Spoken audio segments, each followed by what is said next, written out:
Today we'll talk about how can you add new address on your Temu app. We're going to figure out the solution or know how you can do that in your app. So you just follow these ways, then it's going to work with you. So all you have to do, you just go down here, you click here on you down here. When you just click here on you, so then it's going to take you to this list. It's going to show for you like this.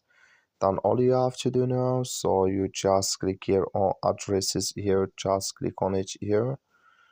So when you click here on addresses, it's going to take you to this list here. You click here on add a new address, so then it's going to take you to this list. Add here your first name and last then address here, and region, then your city and your postal code and your phone number. Then you click on save, then it's going to save with you. That's all you have to do. Thank you for watching. Don't forget to support us by liking and subscribe.